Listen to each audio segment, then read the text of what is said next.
ರಾತ್ರಿ 3 ಗಂಟೆಗೆ ಎಚ್ಚರವಾದರೆ ಇದನ್ನು ತಪ್ಪದೇ ಮಾಡಿ. ರಾತ್ರಿ 3 ಗಂಟೆಗೆ ಏಕಾಏಕಿ ನಿಮ್ಮ ಕಣ್ಣು ತೆರೆದುಕೊಳ್ಳುತ್ತಿದೆಯೇ? ಗಮನಿಸಿ ನೋಡಿ, ಇದು ಸಾಮಾನ್ಯ ಸಮಯ ಅಲ್ಲ.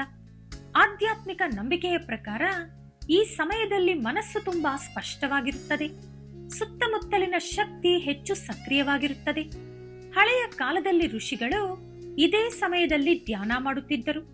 ಯಾಕೆಂದರೆ ಈ ಕ್ಷಣದಲ್ಲಿ ಮಾಡುವ ಪ್ರಾರ್ಥನೆಗೆ ವಿಶೇಷ ಶಕ್ತಿ ಇದೆ ಎಂದು ಹೇಳುತ್ತಾರೆ. ಆದರೆ ಒಂದು ಮುಖ್ಯ ವಿಷಯ, ನೀವು ಭಯ ಪಡಬೇಡಿ. ಎದ್ದ ಕೂಡಲೇ ಮೊಬೈಲ್ ಹಿಡಿದುಕೊಳ್ಳಬೇಡಿ. ಒಂದು ಗ್ಲಾಸ್ ನೀರು ಕುಡಿಯಿರಿ. 2 ನಿಮಿಷ ಆಳವಾಗಿ ಉಸಿರಾಡಿ. ನಿಮ್ಮ ಇಷ್ಟ ದೇವರ ನಾಮ ಜಪ ಮಾಡಿ. ನೀವು ಗಮನಿಸುತ್ತೀರಿ, ನಿಮ್ಮ ಮನಸ್ಸು ನಿಧಾನವಾಗಿ ಶಾಂತವಾಗುತ್ತದೆ. ಮುಂದಿನ ಬಾರಿ 3 ಗಂಟೆಗೆ ಎಚ್ಚರವಾದರೆ ಅದು ಕೆಟ್ಟ ಸೂಚನೆ ಅಲ್ಲ.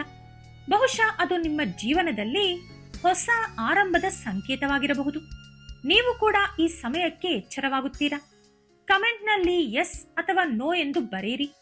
ಇಂತಹ ರಹಸ್ಯ ವಿಷಯಗಳು ಇಷ್ಟವಾದರೆ ಈ ವಿಡಿಯೋಗೆ ಲೈಕ್ ಮಾಡಿ, ನಿಮ್ಮ ಸ್ನೇಹಿತರ ಜೊತೆ ಶೇರ್ ಮಾಡಿ. ಇನ್ನಷ್ಟು ಆಧ್ಯಾತ್ಮಿಕ ವಿಷಯಗಳಿಗೆ ಸಬ್ಸ್ಕ್ರೈಬ್ ಮಾಡಿಕೊಳ್ಳೋದನ್ನ ಮರಿಬೇಡಿ.